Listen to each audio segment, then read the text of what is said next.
सहनानवतु सहनाववतु सहनो भुनक्तु सह वीर्यं करवावहै तेजस्विनावधीतमस्तु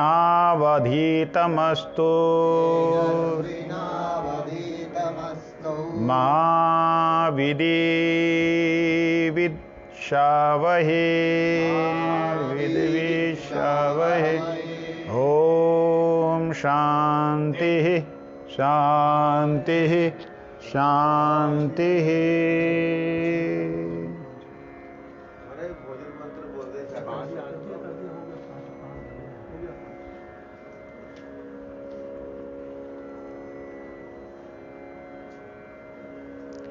एक शांति पाठ और करें। ओम शं नो मित्रः शं वरुणः शं नो भवत्यर्यमा शं नो इन्द्रो बृहस्पतिः शं नो विष्णुरुक्रमा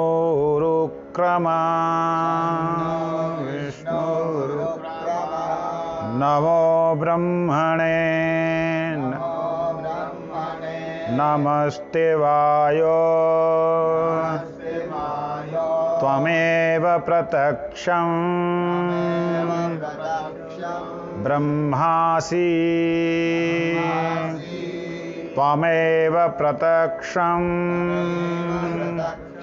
ब्रह्मवादिशं ऋतं वादिशं सत्यं वादिशं तन्मामाविता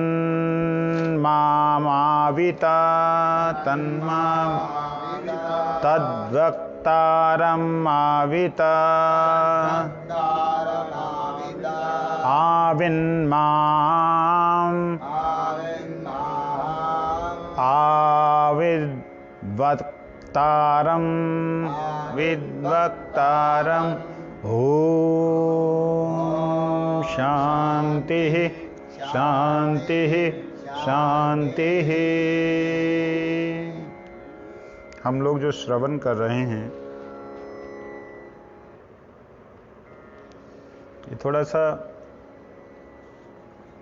कठिन जरूर है, लेकिन अगर समझ में आ जाए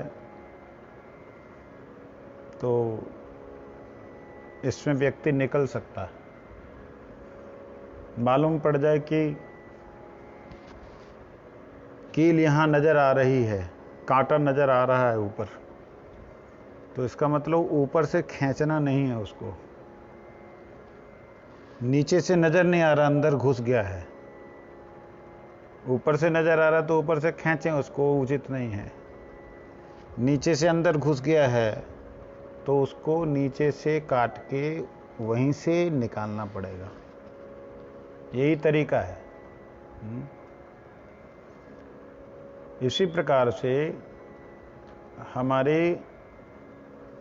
ये जो संसार के आवरणों को लेकर हमने कांटे बना लिए हैं, जैसे बनाए वैसे निकलेगा, इसका कोई और उपाय नहीं। ये जैसा जैसा हमने फंसे हैं वैसे वैसे निकलेंगे। गुरुदेव एक बार हरि कथा में बोल रहे, कहते शब्द की असमोर्ध शक्ति है। गुरु जी के वर्ड हैज अ ट्रेमेंडस पावर। जो शब्द हैं उनकी असमोर्ध शक्ति है।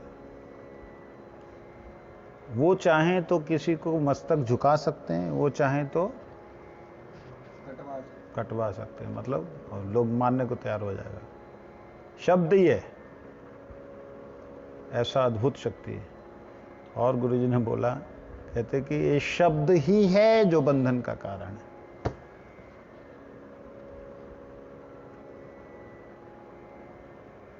जो बच्चे को माँ बाप भाई बहन ये सब रिश्ते नातेदारी का पता ही नहीं होता, जिसने सुना ही नहीं है, जिसको उसका संबोधन ही नहीं मालूम, उसको लाड़ ही नहीं होगा, उसको मोह ही नहीं होगा।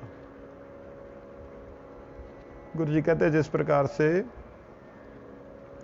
शब्द के द्वारा व्यक्ति संसार में फंसता है, यही हमारा माता है, यही हमारा पिताजी है, इसको भाई है, ये बहन है, अमुक रिश्तेदार, तुम मेरा ये नाम, मेरा वो नाम, ये जिस प्रकार से कहते हैं हम फंसे हैं शब्दों से, ऐसे ही शब्दों से निकल सकते हैं। केवल मात्र वो भगवत संबंधित होंगे और ये विषय और संसार संबंधित है, वो भक्ति और भगवान संबंधित होंगे। जो शब्द भक्ति और भगवान के साथ संबंधित हैं वो शब्द हमको निकाल सकते हैं, जो शब्द संसार विषय और संसार से संबंधित है वो हमें फंसाते हैं। ठीक है, तो यहाँ पर जो हम लोग चर्चा कर रहे हैं बड़ी ही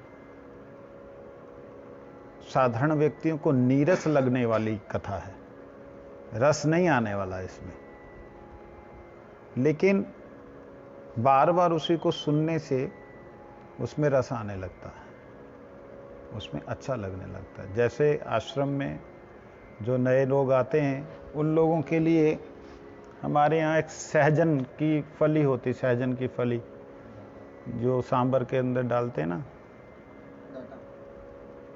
सहजना की फली सांबर के अंदर डालते हैं, बंगाल में उसे डांटा कहते हैं,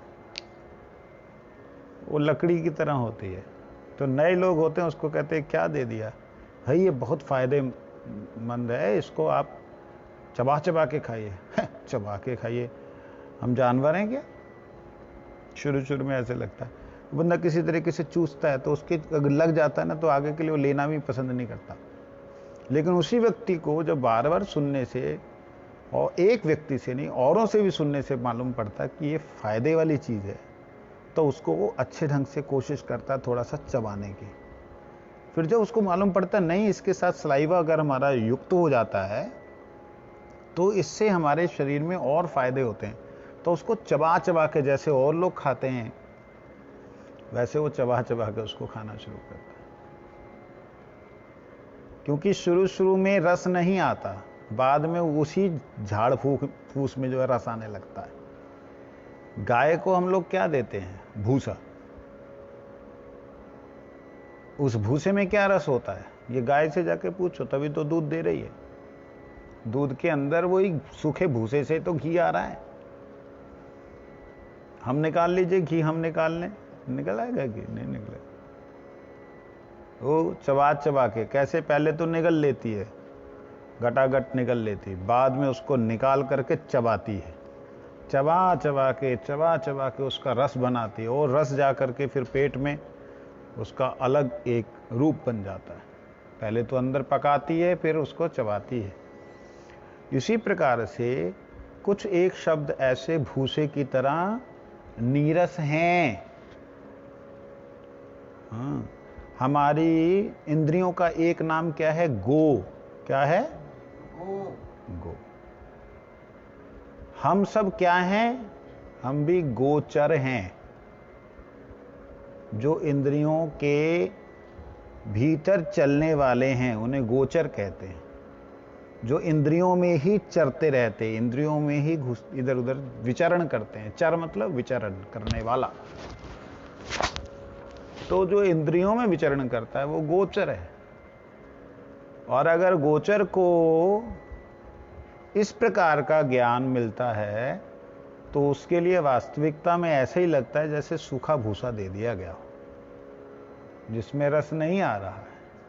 लेकिन इस भूसे को आप निगल जाइए, पूरी तरह सुन लीजिए, याद कर लीजिए। अंदर रखने का मतलब, गाय ने जैसे पेट में रखा उसको फुलाया, उसे याद कर लीजिए। बाद में जब आप युगाली करेंगे ना, उसमें फिर टेस्ट आने लगेगा। फिर कहेंगे वाह क्या अद्भुत विचार थे, क्या अद्भुत ज्ञान था, जिसके कारण नेत्र खुलते हैं। यहाँ पे हम लोग कल चर्चा कर रहे थे उसके अंतर्गत हम लोगों ने अष्ट भावों के बारे में सुना। धर्म, ज्ञान, वैराग्य, ऐश्वर्य, अधर्म, अज्ञान, आसक्तिर, अनैश्वर्य। इसके विषय में कोई आप में से बताएगा? धर्म किसे कहते हैं? हाँ जी, शास्त्र अनुसार हमारी जो जीवन पद्धति नियत की है उसके अनुसार चलने से शास्त्रों ने जो हमारी जीवन पद्धति के नियम बनाए हैं वो धर्म है। और तुलसीदास जी के शब्दों में परहित धर्म सरस सरिस नहीं भाई, पर पीड़ाधम नहीं अधमाई, पर पीड़ासम नहीं अधमाई। ऐसा कर्म जो दूसरे को भी सुख दे, स्वयं को भी सुख दे, स्वयं को भले ही कई बार कष्ट मिलेगा लेकिन अन्य प्राणियों को सुख मिले, ऐसे कर्म को धर्म कहते हैं। ठीक है। और ज्ञान किसे कहते हैं? सुदामा प्रभु, ज्ञान किसे कहते हैं? ज्ञान और अज्ञान आप दोनों के बारे में बोल सकते हो। ये भाव हैं जो हमारे अंदर चलते हैं, ज्ञान और अज्ञान।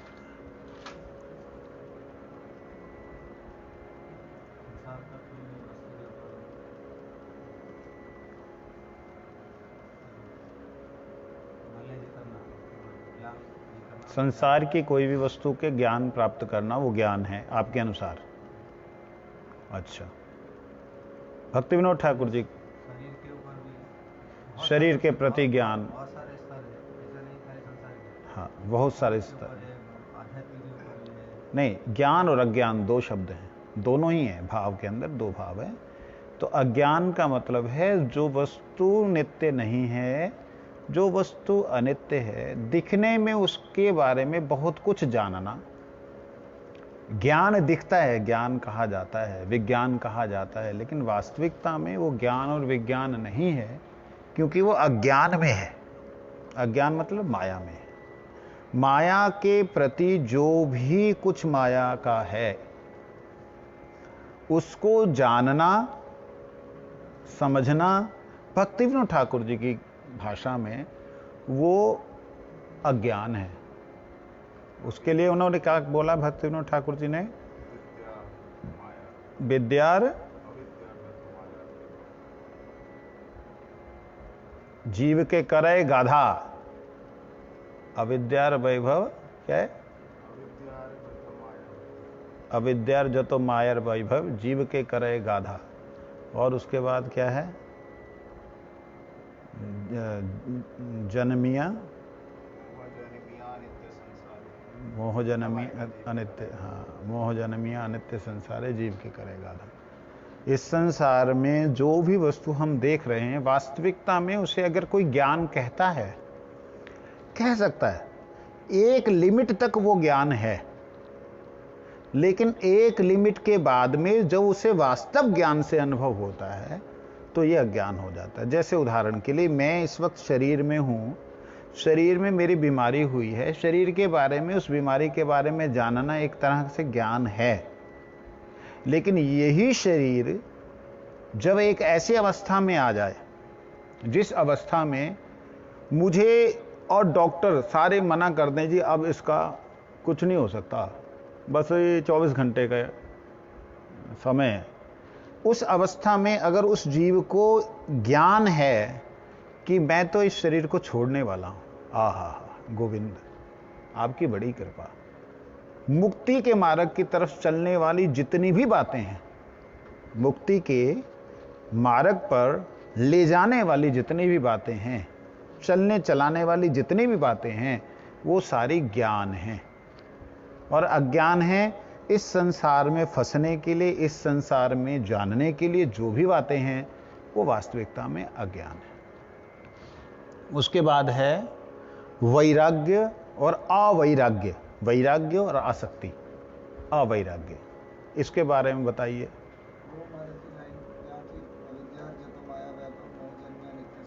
वो भक्ति विनोद ठाकुर जी का भजन है, बाद में देख लेना, मेरे को याद नहीं आ रहा ना। विद्या विलासे भ्रमी देशे देशे धन उपार्जन करी, ऐसे कुछ है वो जो। हाँ, फिलहाल नहीं है यहाँ पे, आप लोग आगे चलें। वैराग्य और अवैराग्य। वैराग्य किसे कहते हैं और वैराग्य का विपरीत अवैराग्य किसे कहते हैं? गोपाल बोलो। विषयों के प्रति अनासक्ति वैराग्य है, उनके प्रति आसक्ति अवैराग्य है। ध्यान से सुनना।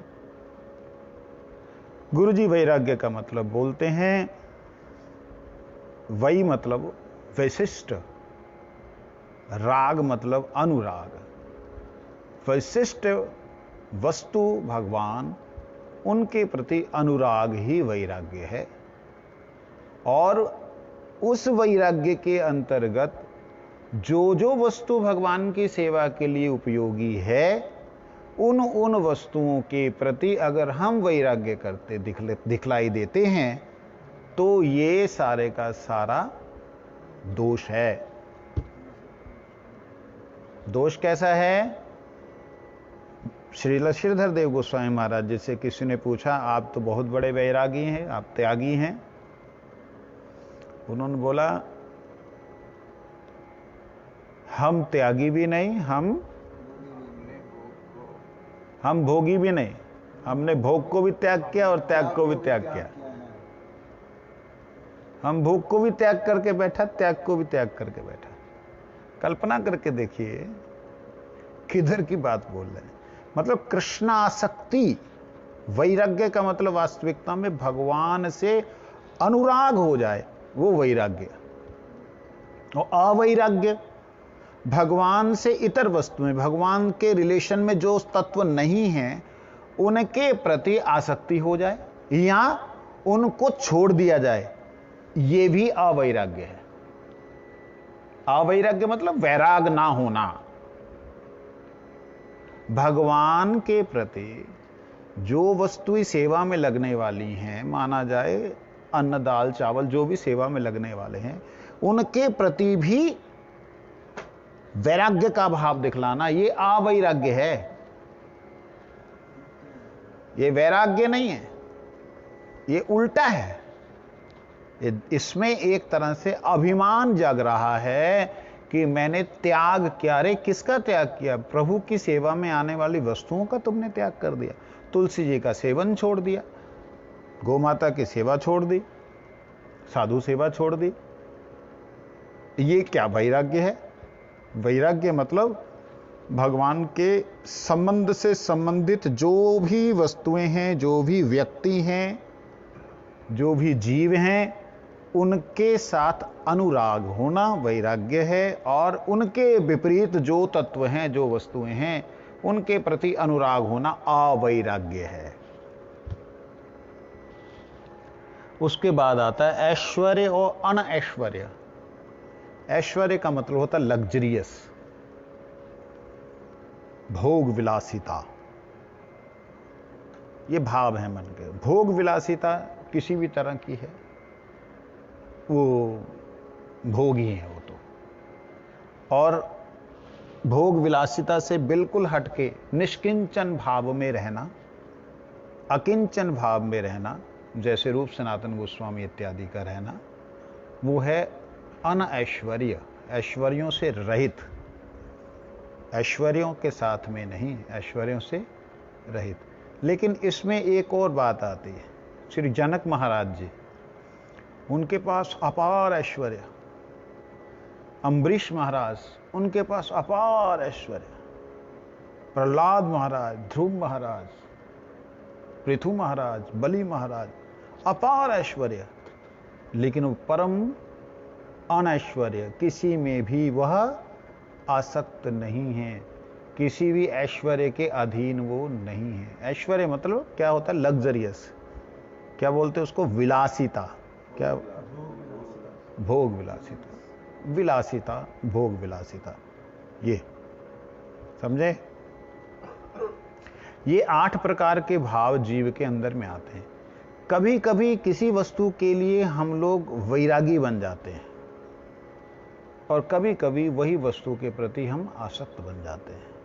कखनो भोगेर कखनो त्यागेर, छल नाय मन नाचे। क्या प्रेमेर ठाकुर गौरा? कौन सा है?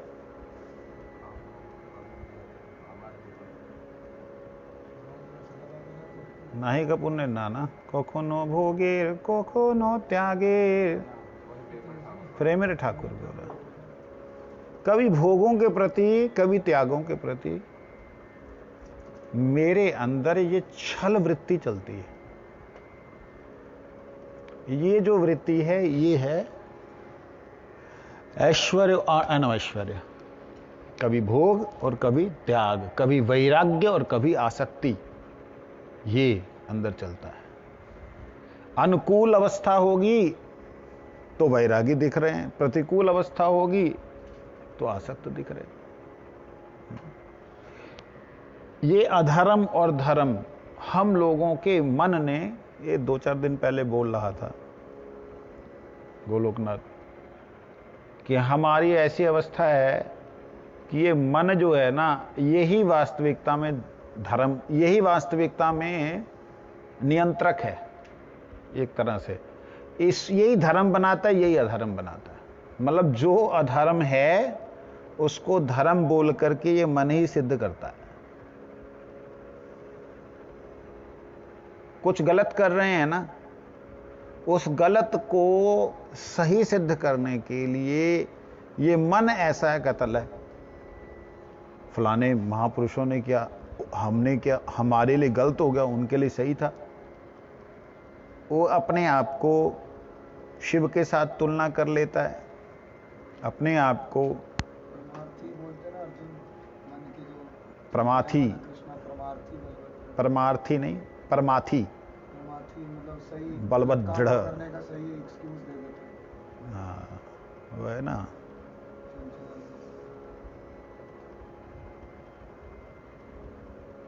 गलत कार्य को सही सिद्ध करने के लिए कई बार हमारा मन अधर्म को धर्म और धर्म को अधर्म सिद्ध कर देता है। जो करना है उसको नहीं करने के लिए इसकी क्या जरूरत है, ये तो बेकार है।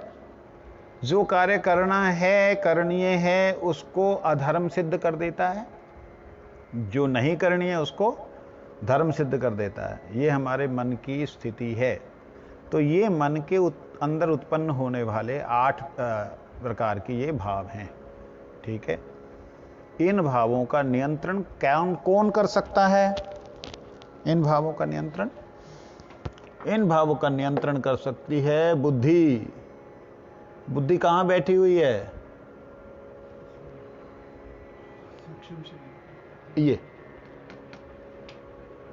इसमें बुद्धि है इन भावों का नियंत्रण करने, लेकिन बुद्धि भी नहीं कर पाती है अगर उसके साथ विवेक संयुक्त ना हो। विवेक किसे कहते हैं, कौन बताएगा? हाथ खड़ा करो। किसे कहते हैं विवेक?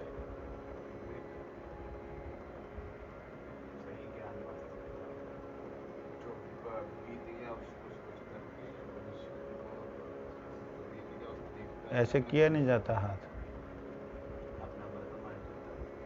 है?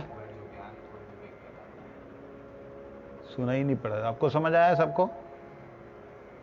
जो अतीत है उसको देख करके, उसको समझ करके भविष्य में क्या करना क्या नहीं करना, उस हिसाब से अपने वर्तमान में वो ठीक करना। जोर से बोलो।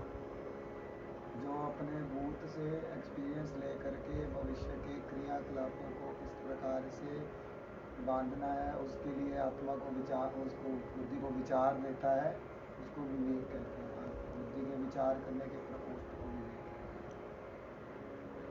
भूत को देखकर भविष्य को ठीक करने के लिए, भविष्य को सही बनाने के लिए जो वर्तमान को स्थित कर दे, निर्णय कर दे वर्तमान का, उसे कहते हैं विवेक।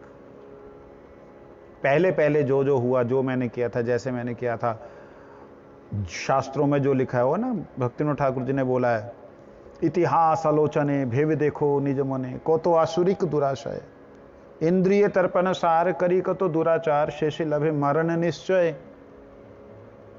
ये जो है विवेक है। इसे विवेक कहते हैं कि जो पहले की चीज को उठा करके तुम्हें दिखाए कि भविष्य में तुम ये करने जा रहे हो, भविष्य में यही होगा, अभी तुम इसको ठीक करो, ऐसा नहीं ऐसा करो, ये निर्णय देने वाला विवेक है। इसीलिए विवेक का जागृत होना बहुत जरूरी। विवेक कैसे जागृत होगा, बोलो जी। गुरु जी कई बार बोलते थे, गुरु जी के नहीं शब्द आते वैसे। आज की परिस्थितियां देखी, विवेक कैसे जागृत होगा, बोलिए आप, जोर से बोलो। साधु संत से, साधु संग से। कोई दोहा याद है? बिनु विवेक ना होई, बिनु विवेक ना होई नहीं, बिनु बिनु सत्संग विवेक ना होई। बिनु सत्संग, क्या हुआ?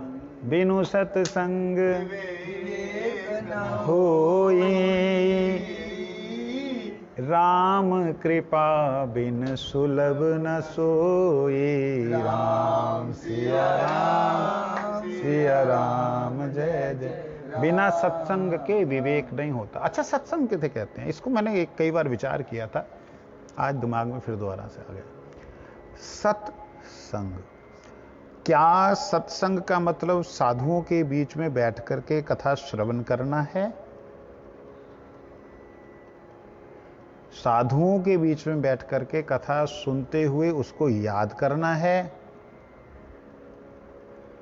इसको कहते हैं कोटि जन्म यदि करे श्रवण कीर्तन, तबु ना पाए कृष्ण पदे प्रेम धन। ये बड़ी विचित्र बात है। सत्संग बड़ा ही शब्द जो है ना, गंभीर शब्द है। हम सत्संग का मतलब वो लाइव आ रहा है, बस उसके साथ में बजा लिया, गा लिया, जैसे अभी चल रहा है बोल दिया, सत्संग कर लिया ना। सत्संग नहीं है ये ज्ञान चर्चा कह सकते हैं। कुछ अर्जन कर रहे हैं, कुछ जानकारी प्राप्त कर रहे हैं, इतना ही है। सत्संग कब होगा? गुरुदेव कहते हैं संग का अर्थ है संग। संग माने सम्यक, सम्यक ग मतलब गमन, सम्यक गमेन, सम्यक अनुगमेन, गमेन नहीं अनुगमेन। सम्यक गमन एक अलग बात होती, सम्यक अनुगमन एक अलग बात होती। सम्यक गमन में तो यह भी हो सकता है कि जैसे वो चलता है वैसे मैं चलूंगा। ये अनुकरण भी गमन की तरह प्रतीत होता है। अनुकरण और अनुगमन में अंतर है। अनुकरण होता है मैंने जैसे हाथ उठाया, सामने वाले ने ऐसे हाथ उठाया। जैसे वो बंदर वाली कथा याद है ना, टोपी वाला बंदर, नकलची बंदर, नकलची बंदर, वो वाली हालत ना हो जाए। गुरुजी ऐसे गाते हैं वैसे मैं गाता हूं। वाह, अरे गुरुजी जैसे गाते वैसे तुम गाते हो, ये गलत है, ये ठीक नहीं है। गुरुजी के अनुगत्य में तुम गा सकते हो, लेकिन भाव वो होना बड़ा मुश्किल है। प्रतिष्ठा के लिए भाव गाना अलग बात है। गुरुजी जैसे गाते थे, मेरे को बड़ा अच्छा लगता है वैसा गाना, लेकिन मैं गाता ही नहीं। गाता कभी कभी हूं, तब उस अवस्था में मन ऐसा करता है कि गुरुजी के पीछे मैं मृदंग बजा रहा हूं, मैं भी गा रहा हूं। ये भाव हो तो वो अनुगमन होगा। क्या होगा? अनुगमन। अनुकरण। श्री कृष्णा चैतन्य प्रभु नित्यानंद, श्री कृष्णा चैतन्य प्रभु नित्यानंद,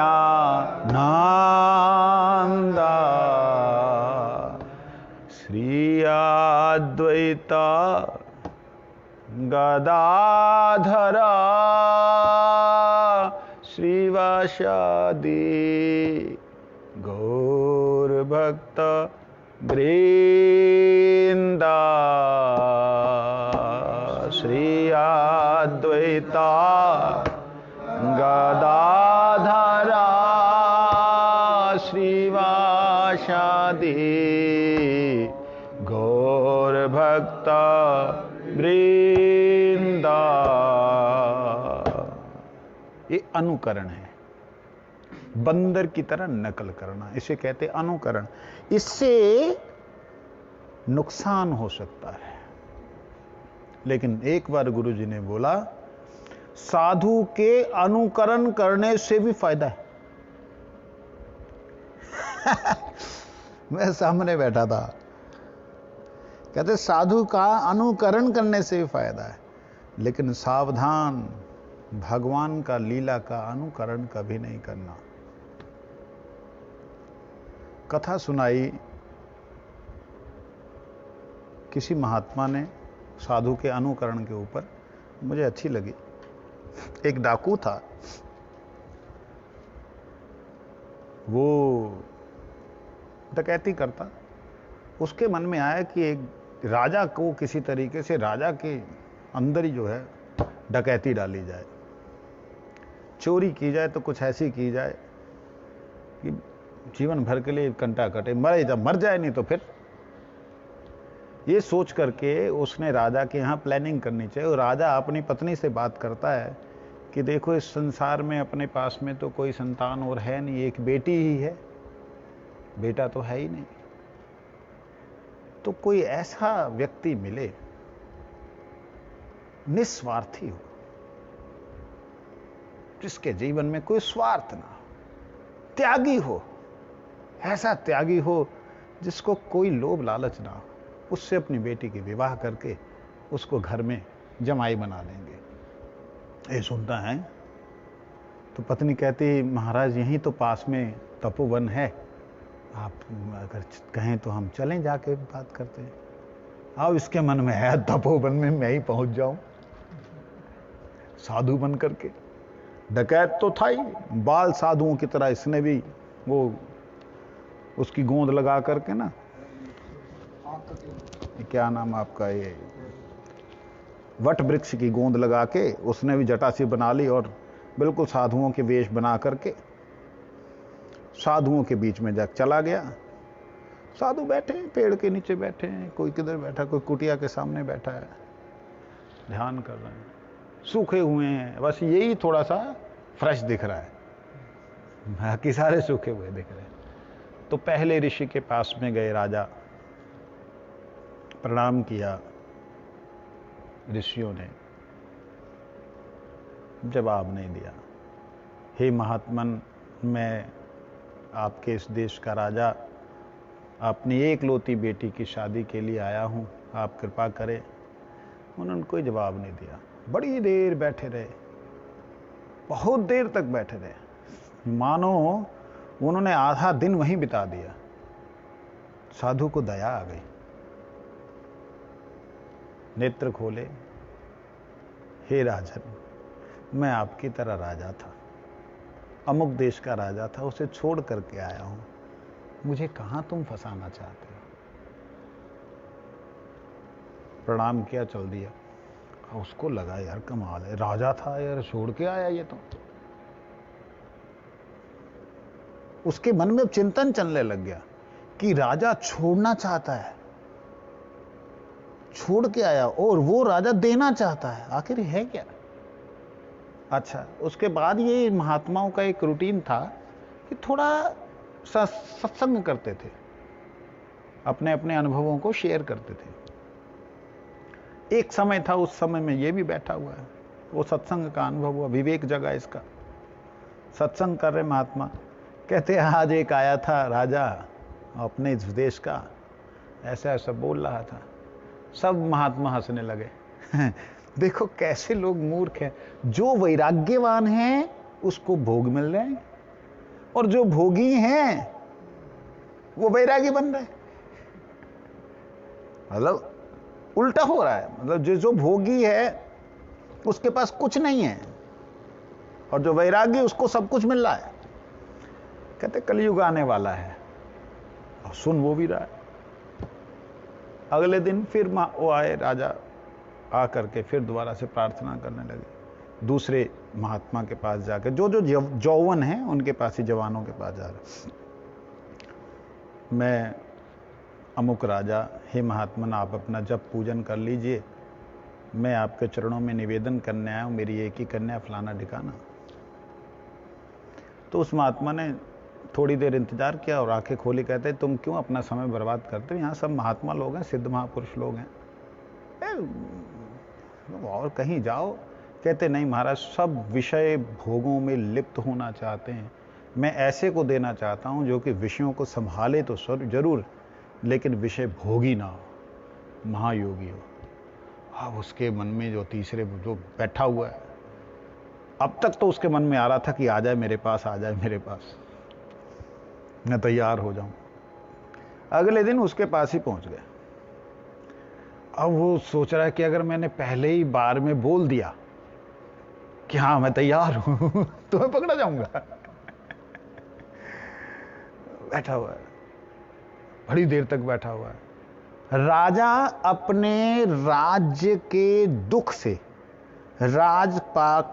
पाठ में क्या कष्ट होते हैं उन सब का व्याख्यान कर रहा है कि ये महाराज मैं आप लोगों की कृपा से समझ पाया हूं, ये विषय जो हैं भयंकर विष समान है, इसमें जो फंस जाता है उसकी कभी मुक्ति नहीं होती, उसका निकलना असंभव अवस्था में आकर के इससे निवृत्त होना चाहता हूं, आप कृपा करें।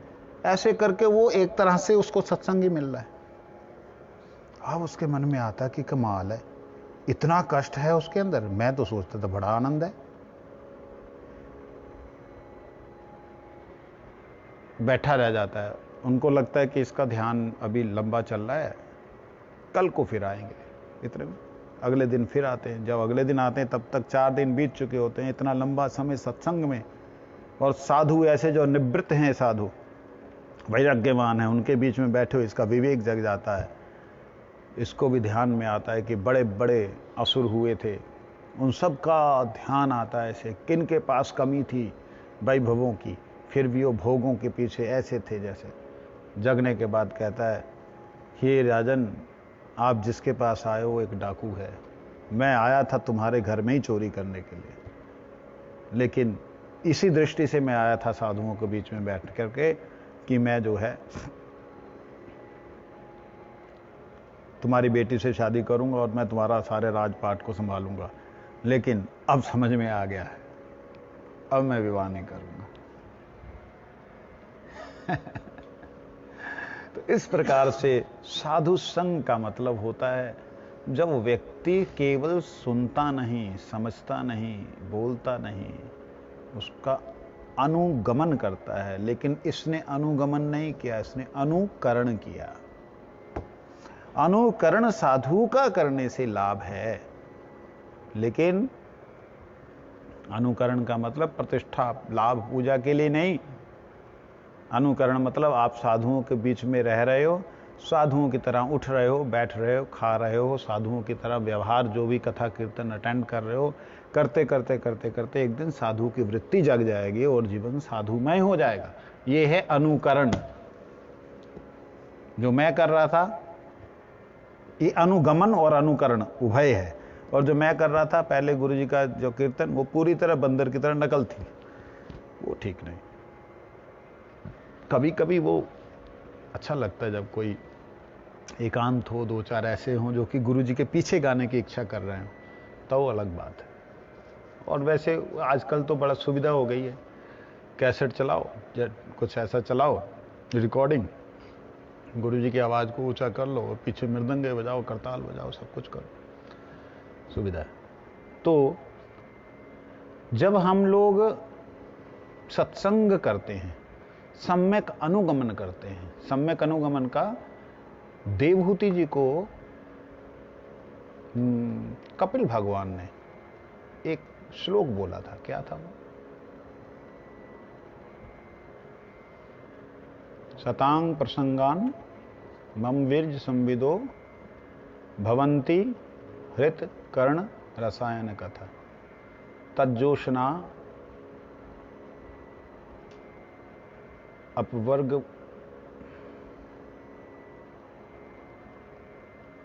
शृण्वत श्रद्धया नित्यम गृहस्थ चेष्टितम नाति दीर्घेन कालेन भगवान विशति हृदय।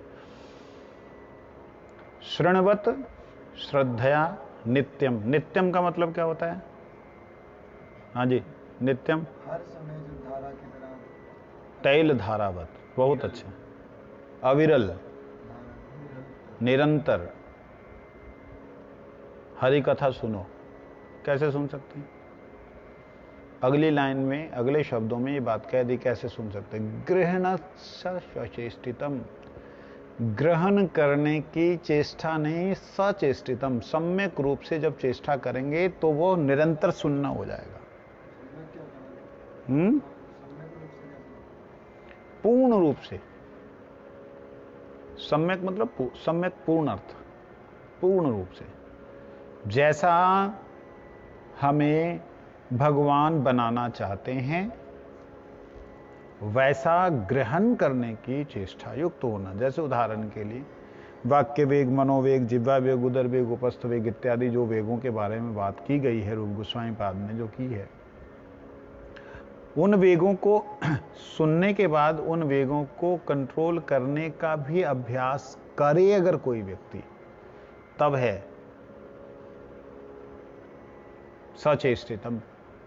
चेष्टा नहीं कर रहा, स्पेशल चेष्टा कर रहा है, सचेष्टितम।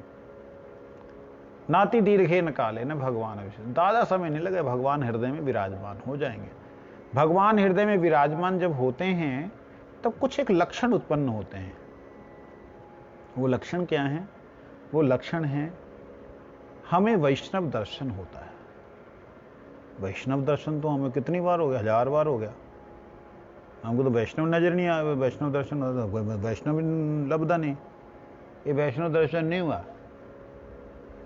वैष्णव दर्शन का मतलब हमारी दृष्टि वैष्णवों वाली हो जाए। वैष्णव दर्शन का मतलब क्या है? हमारे दर्शन में वैष्णव दर्शन आ जाए। वैष्णव दर्शन क्या होता है? अदोष दर्शी प्रभु पतित उद्धार, अदोष दर्शिना, जो अदोष दर्शी है, ऐसा जब हमारी दृष्टि में आना शुरू हो जाएगा तब हमारा वैष्णव दर्शन होगा। जब वैष्णव दर्शन होगा तब समझना गुरुदेव की कृपा हमारे पे होनी शुरू हो गई। तो पहले नहीं हो रही थी क्या? कहते पहले भी हो रही थी लेकिन हम ढके हुए थे। अब वो वैष्णव दर्शन से खुला है, इसलिए वैष्णवों के ऊपर दृष्टि किसकी आती है? गुरु की दृष्टि आती है। तो वो दृष्टि जब आती है, जब उनकी कृपा होने लगती है, और वैष्णव दर्शन जो है वो हमको गुरु दर्शन के बाद में भगवत दर्शन कराता है। ये विधि है, साधारण विधि।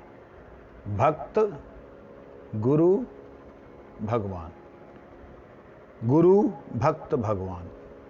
गुरु कृपा से हरि नाम हुआ, साधन भजन किया, भक्त दर्शन हुआ, भक्त दर्शन से भगवान का दर्शन होता है, जहाँ अनुभव होता है, जहाँ उनका प्राप्ति होती है। ये साधारण एक सिस्टम है। हम लोगों की प्रॉब्लम क्या है? हमारी सबसे बड़ी मुसीबत ये है, हमारे प्रतिकूल अगर कुछ हुआ है, अनुकूल नहीं हुआ है, तो हमें सामने वाले व्यक्ति के गुण नजर ही नहीं आ सकते। 1000 गुण होंगे, वो गए कुएं में गए, क्या टठे कूच गया बिल्कुल बेकार हो जाते। 1000 गुण हो, खत्म हो जाएंगे। और वैष्णवों का जो दर्शन होता है उसमें 1000 दोष हो, लेकिन एक गुण है ना, वही तो है, वही जो उसके अंदर गुण है उसी को देखो, उसी को सामने रखो। गुरुदेव ने एक बार मेरे से बोला, कैलकाटा की बात है, वहां परम गुरु जी के तिरुभाव के दिन कुछ एक गुरु जी के बहुत छोटे गुरु भाई, उन लोगों ने अपने अपने स्पेशल पकवान बनाए थे, स्पेशल डिशेस बनाई थी, और ठाकुर जी के लिए खिचड़ी, लफड़ा, चटनी, खीर, ये बना था जो जनरल पब्लिक के लिए।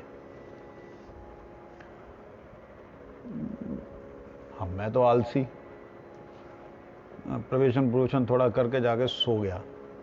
भूख लगी तो मेरे कमरे के सामने ही वो महात्मा का कमरा था, उसमें बाल्टियों के ढेर लगे हुए। मैंने कहा यार यहाँ पे खा लेते, नीचे कौन अब जाए। वहाँ देखा, बाप रे, वहाँ पकोड़े भी हैं, पूड़ी भी है, संदेश भी है, मिठाई रसगुल्ले भी हैं, दही भी है और 4-5 तरह की सब्जियां भी। मैंने कहा मौज ही आ गई यहीं खाते। मैं जी बैठ के खाया और तब तक शाम हो गई थी, कोई मेरा ख्याल 4-5 बज गए होंगे। और तब गुरुजी के कमरे में ना कभी ऐसा नहीं होता था कि कोई दरवाज़ा गुरुजी का मतलब आपको नॉक करना पड़ेगा। जब गुरुजी जगह होते तो गुरुजी का दरवाज़ा ऐसे करके इतना खुला रहता था, मतलब पूरा भी नहीं खुला रहता था, हल्का सा खुला रहता था। इसका मतलब गुरुजी हाँ जागृत हैं, आपको कोई काम है तो आप अंदर जा सकते हैं। तो मैं अंदर चला गया। गुरुजी कहते क्या हुआ? मैं कुछ नहीं, मैं प्रणाम किया। गुरुजी शुरू हो गए गुस्सा। अच्छा, गुरुजी का ये मेरे को बड़ा अच्छा लगा। गुरुजी किसी और के गुस्से को मेरे पे जब निकालते थे ना, बहुत अच्छा लगता था बहुत अच्छा लगता था। रहते ओए जो खाया वो विष खाया, जो खिलाया वो विष खिलाया। मैंने कहा क्या खाया क्या खिलाया? हमारा गुरुजी का तिरुभाव दिन, उसमें ठाकुर जी को जो वस्तु भोग लगा उसको नहीं दे करके अलग से सब बना बना कर उसको खिलाता है। हम कलेक्शन नहीं किया क्या? हमने कलेक्शन नहीं किया, हम भी तो भिक्षा किया। हमने तो कभी किसी को अलग से दिया नहीं, जो भगवान का प्रसाद वही दिया। ये अलग से बना के ये सब करना, विष खाया विष खिलाया। गुरुजी गुस्सा दिखाते थे ना। और जब मेरे को देखा गुरुजी ने किया तो बड़ा टेंशन में आ गया। देख रहे उनका संग नहीं करना, जो हरि गुरु वैष्णव के लिए नहीं, उनका संग नहीं करना। मैं ठीक है जी। मैं वहां से प्रणाम किया, बाहर आया।